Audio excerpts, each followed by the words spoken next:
Here's a question for you. Can you fly a plane powered by nuclear bombs? A lot of people know about Project Orion, the concept of using nuclear bombs detonated behind a spacecraft to push it at very high speeds, but not too many know about Helios. In 1959, an engineer at the Martin Company named Dandridge Cole came up with a theoretical idea for a vehicle that used nuclear bombs as propellant, channeling the detonations out the back for thrust. In his original concept, the vehicle was actually meant to be a spacecraft like Orion.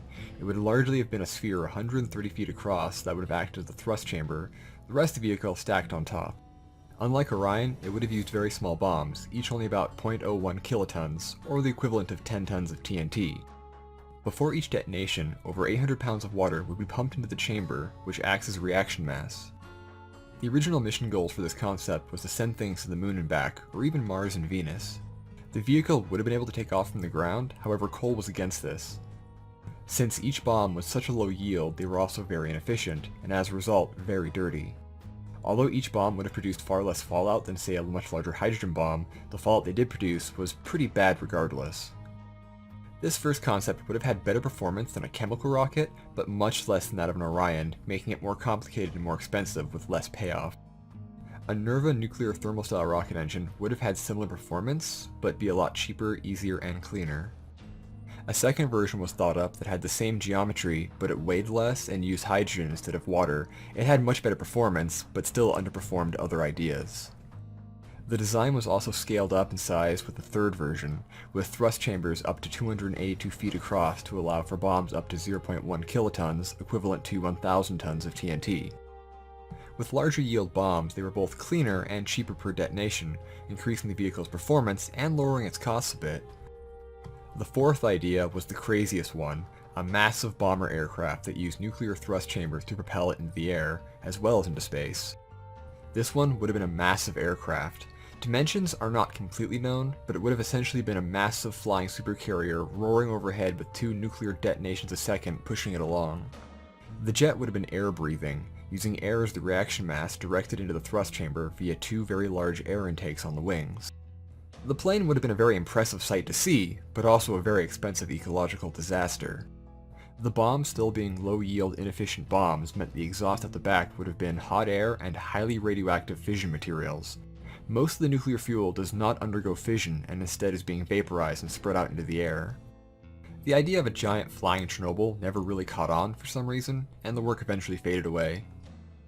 In 1963, the concept was explored once again under the name Project Helios, and utilized a lot of the same ideas.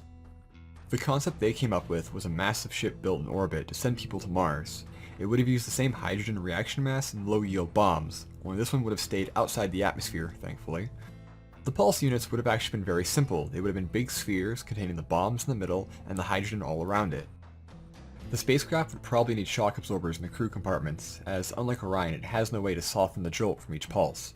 The thrust chamber itself could also be attached to shock absorbers as well.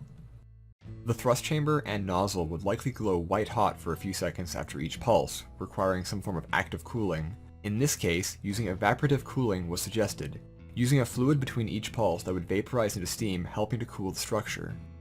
Although it was a short-lived idea, a number of concepts came out of it, such as Aldebaran, a massive floating vehicle that would take off and deliver 60 million pounds to low Earth orbit, or 45 million pounds to the moon's surface. It would still suffer the fallout problems as the nuclear jet, which is likely why most of the concepts that came out after involved in-orbit assembly and in-space use only. A lot of the ideas look like workable rockets on paper, similar to nuclear saltwater rockets, but with more controlled detonations, and in some ways less complexity. However, it falls prey to a number of issues that keep it on paper. The temperatures experienced by the thrust chamber and nozzle would likely be outside the functionality of known materials. Moreover, the engine would become neutron activated by constant neutron bombardment, making its structure radioactive, lowering its functional lifespan. Looking at the idea as an in-space vehicle, Helios appears to be a middle-of-the-road or hybrid between Orion and nuclear saltwater rockets. I would say Orion is the most workable and capable of the three, especially with its scalability and effort to keep nuclear explosions outside of the ship.